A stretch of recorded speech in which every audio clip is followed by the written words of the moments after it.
മെനിക്കൊന്നും കൂടെ ഞാൻ അവിടെ ചീരയ്ക്ക് വെള്ളം ഒഴിച്ചുകൊണ്ട് വന്നപ്പം എന്നെ ഷീജ എന്ന് വിളിച്ചാൽ ഒരു എനിക്ക് താങ്ങാൻ പറ്റില്ല. ഞാനങ്ങ് താങ്ങും. ഞാൻ ചാരി തന്നെയാണ് നിന്നത്. ദേവേന്ദുവിന്റെ മരിക്കാത്ത ഓർമ്മകൾ പങ്കുവെച്ച് വിങ്ങിപ്പൊട്ടുകയാണ് അയൽവാസികൾ. അയൽവാസികളോട് വളരെ സൗഹൃദത്തിലാണ് ദേവേന്ദുവിന്റെ പെരുമാറ്റവും. ദേവേന്ദുവിന്റെ ഓർമ്മകൾ പങ്കുവെച്ച് അയൽവാസികൾ പറയുന്നത് ഇങ്ങനെയാണ്. അതിന്റെ വിശദമായിട്ടുള്ള കാര്യം അറിഞ്ഞൂടാ. ഇന്ന് രാവിലെ 5:30 എന്റെ ഭർത്താവിന് ഒരു ഓട്ടം വിളിക്കാൻ വേണ്ടിയിട്ട് ഒരു ഫോൺ കോൾ വന്ന് അപ്പോഴഴിച്ചപ്പോഴൊന്നും വലിയ ബഹളമില്ലായിരുന്നു. പിന്നെ അത് കഴിഞ്ഞിട്ട് അങ്ങോട്ടും ഇങ്ങോട്ടും നടക്കുന്ന ഒരു സൗണ്ട് കേട്ട് അപ്പൊ ഞാൻ വിചാരിച്ചത് ഇന്ന് 16 ആണ് ഇവിടെ, അതിൻ്റെതായിരിക്കും എന്ന് വിചാരിച്ചു. പിന്നെ ഇടയ്ക്ക് ഇങ്ങനെ ഞാൻ വിചാരിച്ചൊന്ന് ഇറങ്ങി നോക്കാം ഇതെന്താണ് ഇങ്ങനെ അങ്ങോട്ടും ഇങ്ങോട്ടും കൂടെ പോകണം. കരച്ചിലും അങ്ങനെയുള്ള ബഹളമൊന്നും ഇല്ലായിരുന്നു. ഞാൻ നോക്കിയപ്പോ ഇവിടെയുള്ള രാഗിനി എന്ന് പറയുന്ന ചേച്ചി അവിടെ നിന്ന് ഫോണും ചെയ്തത്. അപ്പൊ ഞാൻ ചേച്ചി എന്താണെന്ന് ചോദിച്ചപ്പോ അതുപോലെ കുഞ്ഞിനെ കാണാനില്ല. അപ്പോഴെന്നെ ഞാൻ അവിടെ ചാരി അങ്ങ് നിന്ന്. കാണാനില്ലെന്ന് പറഞ്ഞപ്പോ തന്നെ എനിക്ക് അവര് തളർന്നില്ല. അതല്ലേ പറഞ്ഞു, നമ്മള് തളർന്നെന്ന് പറഞ്ഞാൽ ഞങ്ങളെ എപ്പോഴും എന്നെ പേര് പറഞ്ഞേ വിളിച്ചിട്ടുള്ളൂ, കുഞ്ഞുമാവും. മെനിക്കൊന്നും കൂടെ ഞാൻ അവിടെ ചീരയ്ക്ക് വെള്ളം ഒഴിച്ചുകൊണ്ട് വന്നപ്പം എന്നെ ഷീജ എന്ന് വിളിച്ചാൽ ഒരു എനിക്ക് താങ്ങാൻ പറ്റില്ല. ഞാനങ്ങ് താങ്ങും. ഞാൻ ചാരി തന്നെയാണ് നിന്നത്. പിന്നെ എനിക്ക് അങ്ങോട്ടും ഇങ്ങോട്ടും നടക്കാൻ പറ്റാത്ത ഒരു അവസ്ഥയായി. കുഞ്ഞുമാവും നല്ല ആക്റ്റീവ്. നല്ല ആക്റ്റീവ് എന്ന് പറഞ്ഞാൽ ഇങ്ങനെ ഒരു ബുദ്ധിയുള്ള ഒരു കുട്ടിയെ കാണൂല. നല്ല പാട്ടായാലും ഡാൻസ് ആയാലും ഇത് എല്ലാം എങ്ങനെയായാലും ഈ 3 വയസ്സിന്റെ ഇതെല്ലാം ഉള്ളു പ്രകടിപ്പിക്കും. അപ്പൊ ഞാൻ തുണി തയ്ക്കുന്നോണ്ട് ഇടയ്ക്കിടയ്ക്ക് ഇവിടെ കൊണ്ടുവരും. നല്ല ഇറക്കമുള്ള പാവാട വേണമെന്ന് നടന്ന് എന്റെ അടുത്ത് പേര് വിളിച്ച് ചോദിക്കുമ്പോ ആരായാലും ആ ഒരു സ്നേഹപ്രകടനത്തിൽ അപ്പോഴേ ചെയ്തു കൊടുക്കുമല്ലോ. ഞാൻ പലപ്പോഴും അങ്ങനെ ഞാൻ ഉടനെ ചെയ്തു കൊടുത്തിട്ടുണ്ട്. എന്നെ പേരെ വിളിച്ചിട്ടുള്ളൂ. അല്ലാതെ പ്രസവിച്ച സമയത്തുള്ള ഇതിലാണെങ്കിൽ നെഞ്ച് എന്നെ ഷീജയെന്ന് വിളിച്ചിട്ടുള്ളൂ. അമ്മാമ്മന്ന് ഞാൻ പറഞ്ഞു കൊടുത്താലും വിളിച്ചിട്ടില്ല. ഇല്ല, എന്റെ ഭർത്താവിനെ അപ്പാപ്പാന്ന് വിളിക്കും, എന്നെ ഷീജയെന്ന് വിളിക്കും. കളിക്കാനായിട്ട് ഇറങ്ങി വരൂല. അതായത് കുഴിയാണ്, കൊണ്ടുതരും അവര്. അങ്ങനെ തോളിൽ ഇട്ടുണ്ടെങ്കിൽ ആ സമയത്തൊക്കെ കൊണ്ടുവന്നിട്ട് പോകും. പിന്നെ ഞാൻ എവിടെയെങ്കിലും യാത്ര പോയി എന്റെ കൂട്ടത്തിൽ ഞാൻ കൊണ്ടുപോയിട്ടുണ്ട്. നെയ്യാറ്റിൻകരയൊക്കെ മോളെ വിളിക്കാൻ പോകുമ്പോഴ് അവര് തന്നുവിടും, പാൽക്കുപ്പിയായിട്ട് തന്നുവിടും. അയൽവാസികളുമായി വളരെയധികം സൗഹൃദ ബന്ധം കാത്തു സൂക്ഷിച്ചിരുന്നു ഈ പൊന്നുമോൾ ദേവേന്ദു. രീതിയിലാണ് പറഞ്ഞത്. ഇങ്ങനെ ചെയ്യുന്നവർ ഒരിക്കലും രക്ഷപ്പെടല്ലോ. പിന്നെ എന്തായാലും അമ്മാമ്മ മാത്രമായിരിക്കില്ല ഇത് ചെയ്തത്. അല്ലാതെ ഈ കൊച്ചിന്റെ ഇപ്പം 2 വയസ്സായില്ലേ കൊച്ച്, ആ കൊച്ചിന്റെ അമ്മയ്ക്കും ഇതിൽ പങ്കുണ്ട്. അത് നല്ല ഉറപ്പാണ്. അതുപോലെ തന്നെ അമ്മൂമ്മയും ചോദ്യം ചെയ്യണം. പിന്നെ ഒരു കാരണവശാലും ദയവ് ചെയ്ത് നിങ്ങൾ ഒരു കാര്യം ചെയ്യുന്നത്, ആ മൂത്ത കൊച്ചിനെ കൂടി ഇതേ ഗതിയിലാക്കി വെക്കരുത്. ആ മൂത്ത ഒരു കൊച്ചിനെ എവിടെയെങ്കിലും ഒരു സുരക്ഷിതമായിട്ട് നിങ്ങൾ വെക്കണം. അതാണ് ചെയ്യേണ്ടത്. ഇവരുടെ ഇടയിൽ നിന്ന് ഈ കൊച്ചിനെ ഇങ്ങനെ ആക്കുലെന്ന് ആരറിഞ്ഞ്? ചടങ്ങിന്റെ അന്ന് ഹസ്ബൻഡ് വിളിച്ചപ്പോ പോയിരുന്നെങ്കിൽ ഈ ഗതി വരില്ല. നല്ലപോലെ ഈ പടിയിലിരുന്നാണ്. പക്ഷെ ഹസ്ബൻഡിനെയൊക്കെയാണ് അവര് തെറ്റായിട്ട് പറഞ്ഞത്. അതൊന്നും നമുക്ക് അറിഞ്ഞൂടാ. അയാള് ഇത് ഒരു തെറ്റായിട്ട് ചെയ്യാനായിട്ട്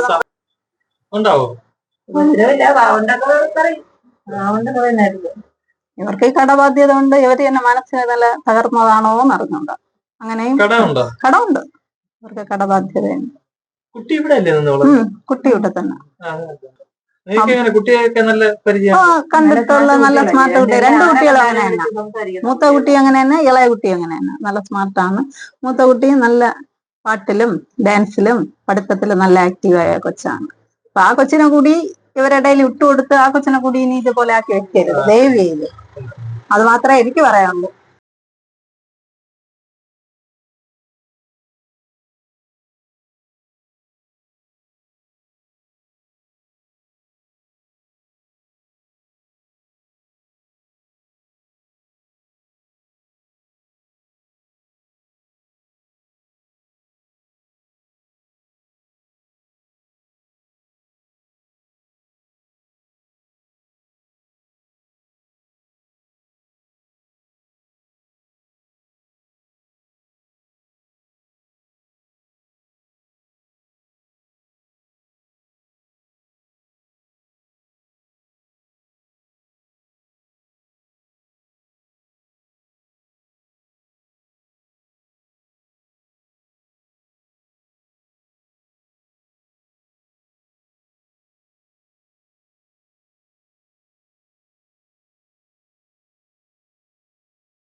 രീതിയിലാണ് പറഞ്ഞത്. ഇങ്ങനെ ചെയ്യണവർ ഒരിക്കലും രക്ഷപ്പെടല്ലോ. പിന്നെ എന്തായാലും അമ്മാമ്മ മാത്രമായിരിക്കില്ല ഇത് ചെയ്തത്.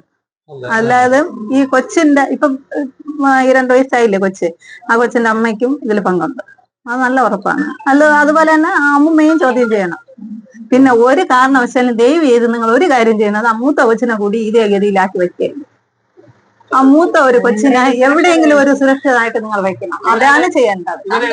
ഇവരുടെ ഇടയിൽ നിന്ന് ഈ കൊച്ചിനെ ഇങ്ങനെ ആക്കൂലെന്ന് ആരറിഞ്ഞേ? ചടങ്ങിന്റെ അന്ന് ഹസ്ബൻഡ് വിളിച്ചപ്പോ പോയിരുന്നെങ്കിൽ ഈ ഗതി വരില്ല.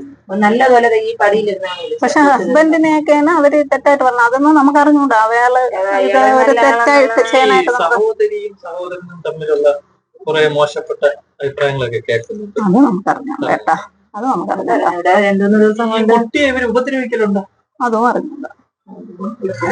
അല്ല, നിങ്ങളെ കാണത്തക്ക രീതിയിൽ ഉപദ്രവമൊന്നുമില്ല. ഉണ്ടാവോ? ഇവർക്ക് ഈ കടബാധ്യത കൊണ്ട് ഇവര് തന്നെ മനസ്സിന് നല്ല തകർന്നതാണോ എന്ന് അറിഞ്ഞൂടാ. അങ്ങനെയും കടമുണ്ട്. ഇവർക്ക് കടബാധ്യതയുണ്ട്. കുട്ടി ഇവിടെ അല്ലേ? കുട്ടി ഇവിടെ തന്നെ. കുട്ടി ഇവിടെ തന്നെ നിന്ന് വളർന്നത്. കുട്ടിയൊക്കെ നല്ല കണ്ടിട്ടുള്ള നല്ല സ്മാർട്ട് കുട്ടി. 2 കുട്ടികളും അങ്ങനെ തന്നെ. മൂത്ത കുട്ടി അങ്ങനെ തന്നെ, ഇളയ കുട്ടി അങ്ങനെ തന്നെ. നല്ല സ്മാർട്ടാണ്. മൂത്ത കുട്ടി നല്ല പാട്ടിലും ഡാൻസിലും പഠിത്തത്തിലും നല്ല ആക്റ്റീവായ കൊച്ചാണ്. അപ്പൊ ആ കൊച്ചിനെ കൂടി ഇവരിടയിൽ ഇട്ടുകൊടുത്ത് ആ കൊച്ചിനെ കൂടി ഇനി ഇതുപോലെ ആക്കി വെക്കരുത്, ദയവ് ചെയ്ത്. അത് മാത്രമേ എനിക്ക് പറയാനുള്ളൂ. അതിന്റെ വിശദമായിട്ടുള്ള കാര്യം അറിഞ്ഞൂടാ. ഇന്ന് രാവിലെ 5:30 എന്റെ ഭർത്താവിന് ഒരു ഓട്ടം വിളിക്കാൻ വേണ്ടിയിട്ട് ഒരു ഫോൺ കോൾ വന്ന്. അഴിച്ചപ്പോഴൊന്നും വലിയ ബഹളമില്ലായിരുന്നു. പിന്നെ അത് കഴിഞ്ഞിട്ട് അങ്ങോട്ടും ഇങ്ങോട്ടും നടക്കുന്ന ഒരു സൗണ്ട് കേട്ട്. അപ്പൊ ഞാൻ വിചാരിച്ചത് 16 ആണ് ഇവിടെ, അതിൻ്റെതായിരിക്കും എന്ന് വിചാരിച്ചു. പിന്നെ ഇടയ്ക്ക് ഇങ്ങനെ ഞാൻ വിചാരിച്ചൊന്ന് ഇറങ്ങി നോക്കാം ഇതെന്താണ് ഇങ്ങനെ അങ്ങോട്ടും ഇങ്ങോട്ടും കൂടെ പോകണേ. കരച്ചിലും അങ്ങനെയുള്ള ബഹളമൊന്നും ഇല്ലായിരുന്നു. ഞാൻ നോക്കിയപ്പോ ഇവിടെയുള്ള രാവിലെ എന്ന് പറയുന്ന ചേച്ചി അവിടെ നിന്ന് ഫോണും ചെയ്തത്. അപ്പൊ ഞാൻ ചേച്ചി എന്താണെന്ന് ചോദിച്ചു. അതുപോലെ കുഞ്ഞിനെ കാണാനില്ല. അപ്പോഴെന്നെ ഞാൻ അവിടെ ചാരി അങ്ങ് നിന്ന്. കാണാനില്ലെന്ന് പറഞ്ഞപ്പോ തന്നെ എനിക്ക് അവര് തളർന്നില്ല. അതെല്ലാം നമ്മള് തളർന്നെന്ന് പറയാൻ ഞങ്ങളെ എപ്പോഴും എന്നെ പേര് പറഞ്ഞേ വിളിച്ചിട്ടുള്ളൂ, കുഞ്ഞുമാവും. എനിക്കൊന്നും കൂടെ ഞാൻ അവിടെ ചീരയ്ക്ക് വെള്ളം ഒഴിച്ചുകൊണ്ട് വന്നപ്പോ എന്നെ ഷീജയെന്ന് വിളിച്ചാൽ ഒരു എനിക്ക് താങ്ങാൻ പറ്റില്ല. ഞാനങ്ങ് താഴ്ന്നു. ഞാൻ ചാരി തന്നെയാണ് നിന്നത്. പിന്നെ എനിക്ക് അങ്ങോട്ടും ഇങ്ങോട്ടും നടക്കാൻ പറ്റാത്ത ഒരു അവസ്ഥയായി. കുഞ്ഞുമാവും നല്ല ആക്റ്റീവ്. നല്ല ആറ്റം എന്ന് പറഞ്ഞാൽ ഇങ്ങനെ ഒരു ബുദ്ധിയുള്ള ഒരു കുട്ടിയെ കാണൂല. നല്ല പാട്ടായാലും ഡാൻസ് ആയാലും ഇത് എല്ലാം എങ്ങനെയായാലും അല്ല എങ്ങനെയായാലും ഈ 3 വയസ്സിന്റെ ഇതെല്ലാം ഉള്ളു പ്രകടിപ്പിക്കും. അപ്പൊ ഞാൻ തുണി തയ്ക്കുന്നോണ്ട് ഇടയ്ക്കിടയ്ക്ക് ഇവിടെ കൊണ്ടുവരും. നല്ല ഇറക്കമുള്ള പാവാട വേണമെന്ന് നടന്ന് എന്റെ അടുത്ത് പേര് വിളിച്ച് ചോദിക്കുമ്പോൾ ആരായാലും ആ ഒരു സ്നേഹപ്രകടനത്തിൽ അപ്പോഴേ ചെയ്തു കൊടുക്കുമല്ലോ. ഞാൻ പലപ്പോഴും അങ്ങനെ ഞാൻ ഉടനെ ചെയ്തു കൊടുത്തിട്ടുണ്ട്. പേരൊക്കെ വിളിച്ച് എന്നെ പേരെ വിളിച്ചിട്ടുള്ളൂ. അല്ലാതെ പ്രസവിച്ച സമയത്തുള്ള ഇതിലാണെങ്കിൽ നെഞ്ച് എന്നെ ഷീജയെന്ന് വിളിച്ചിട്ടുള്ളൂ. അമ്മാമ്മന്ന് ഞാൻ പറഞ്ഞു കൊടുത്താലും വിളിച്ചിട്ടില്ല. ഇല്ല, എന്റെ ഭർത്താവിനെ അപ്പാപ്പാന്ന് വിളിക്കും, എന്നെ ഷീജയെന്ന് വിളിക്കും. വരുമല്ലേ ഇവിടെ കളിക്കാനൊക്കെ? കളിക്കാനായിട്ട് ഇറങ്ങി വരൂല. അതായത് കുഴിയാണ് കൊണ്ടുതരും അവര്. അങ്ങനെ തോളിൽ ഇട്ടുണ്ടെങ്കിൽ ആ സമയത്തൊക്കെ കൊണ്ടുവന്നിട്ട് പോകും. പിന്നെ ഞാൻ എവിടെയെങ്കിലും യാത്ര പോയി എന്റെ കൂട്ടത്തിൽ ഞാൻ കൊണ്ടുപോയിട്ടുണ്ട്. നേരിങ്ങനെയൊക്കെ മോളെ വിളിക്കാൻ പോകുമ്പോഴ് അവർ തന്നു വിടും. പാൽക്കുപ്പിയായിട്ട് തന്നു വിടും.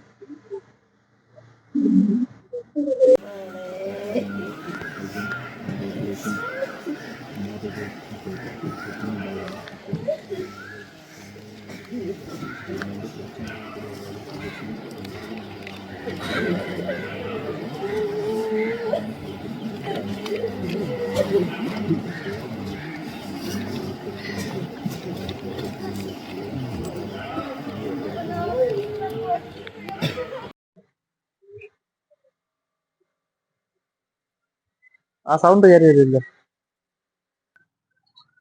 ദേവേന്ദുവിന്റെ അമ്മാവന് മന്ത്രവാദവുമായി ബന്ധമുണ്ടോ എന്നും പോലീസ് പരിശോധിച്ചു വരുന്നു. എന്നാൽ ഈ കുടുംബവുമായി ബന്ധമുള്ള ഒരു ജ്യോത്സ്യനെ ചോദ്യം ചെയ്തു വരികയാണ്. ശംഖുമുഖത്തുള്ള കരിക്കകത്തുള്ള ഈ ജ്യോത്സ്യനെ രാവിലെ പോലീസ് വീട്ടിലെത്തി പിടികൂടി ചോദ്യം ചെയ്തു വരുന്നു. ദേവേന്ദുവിന്റെ അമ്മ ശ്രീതുവുമായി സാമ്പത്തിക ഇടപാട് ഇദ്ദേഹത്തിനുണ്ടെന്ന ആരോപണവും നാട്ടുകാർ ഉന്നയിക്കുന്നുണ്ട്. ഒട്ടനവധി ദുരൂഹതകൾ നിറഞ്ഞതാണ് ദേവേന്ദുവിന്റെ മരണം. ആഭിചാരക്രിയ ഉൾപ്പെടെ ഈ മരണത്തിൽ സംശയം ഉന്നയിക്കുന്നുണ്ട്. ഇന്ന് രാവിലെ ബാലരാമപുരം പോലീസ് ആഭിചാരക്രിയ നടത്തിയെന്ന് സംശയിക്കുന്ന ജ്യോത്സ്യനെയും ചോദ്യം ചെയ്തു വരികയാണ്. ഇന്ന് രാവിലെ ബാലരാമപുരം പോലീസ് ഒരു ജ്യോത്സ്യനെയും ചോദ്യം ചെയ്തു വരികയാണ്. ഇന്നലെ വിട്ടയച്ച ദേവേന്ദുവിന്റെ അമ്മുമ്മയെയും അമ്മയെയും ചോദ്യം ചെയ്യുവാനായി വിളിച്ചിട്ടുണ്ട്. ഇന്നലെ വിട്ടയച്ച ദേവേന്ദുവിന്റെ അമ്മുമ്മയെയും അച്ഛനെയും പോലീസ് ചോദ്യം ചെയ്യാനായി വിളിച്ചിരിക്കുകയാണ്. ദേവേന്ദുവിന്റെ മരണത്തിൽ ദേവേന്ദുവിന്റെ കൊലപാതകത്തിൽ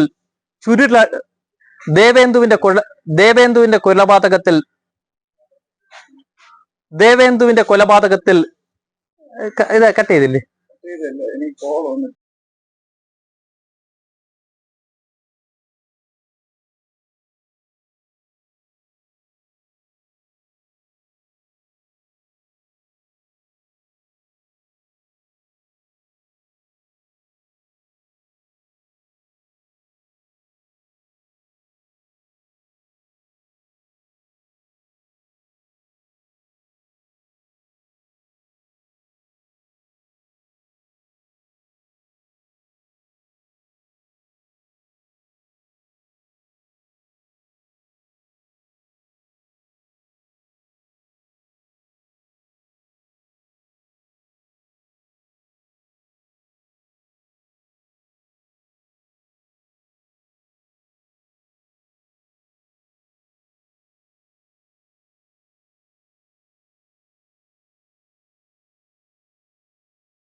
ദേവേന്ദുവിന്റെ കൊലപാതകത്തിൽ ചുരുളഴിയേണ്ടത് ദേവേന്ദുവിന്റെ കൊലപാതകത്തിൽ ചുരുളഴിയേണ്ടത് എന്തൊക്കെയാണെന്ന് നമുക്കൊന്ന് പരിശോധിക്കാം.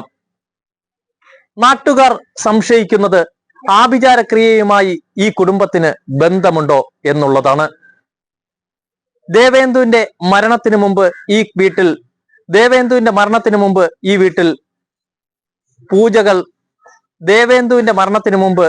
വീട്ടിൽ പൂജകൾ നടന്നിട്ടുണ്ടോ എന്ന് സംശയം പ്രകടിപ്പിച്ച് നിരവധി നാട്ടുകാരും എത്തിയിട്ടുണ്ട്. ഹരികുമാറിന്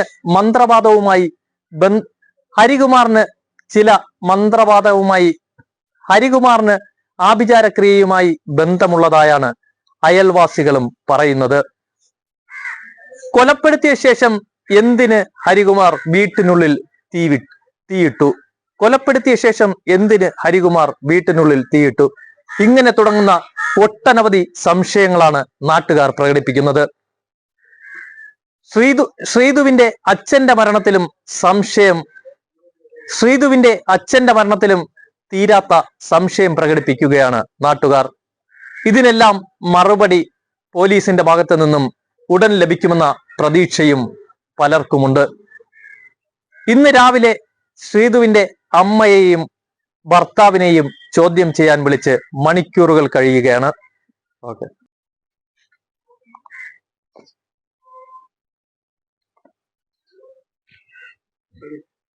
ഒട്ടനവധി ദുരൂഹതകൾ നിറഞ്ഞതാണ് ദേവേന്ദുവിന്റെ കൊലപാതകം. കുടുംബക്കാരെ 2 ദിവസം ചോദ്യം ചെയ്തിട്ടും പോലീസിന് കൊലപാതകത്തിന്റെ പരിപൂർണ രൂപത്തിലേക്ക് എത്താൻ സാധിച്ചിട്ടില്ല.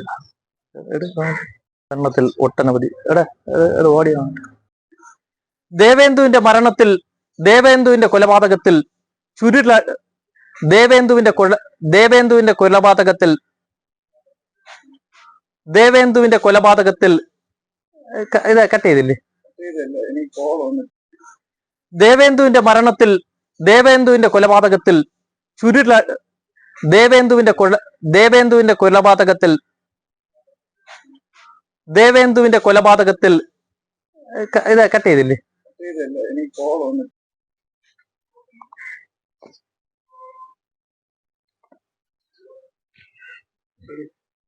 ഒട്ടനവധി ദുരൂഹതകൾ നിറഞ്ഞതാണ് ദേവേന്ദുവിന്റെ കൊലപാതകം. കുടുംബക്കാരെ 2 ദിവസം ചോദ്യം ചെയ്തിട്ടും പോലീസിന് കൊലപാതകത്തിന്റെ പരിപൂർണ രൂപത്തിലേക്ക് എത്താൻ സാധിച്ചിട്ടില്ല.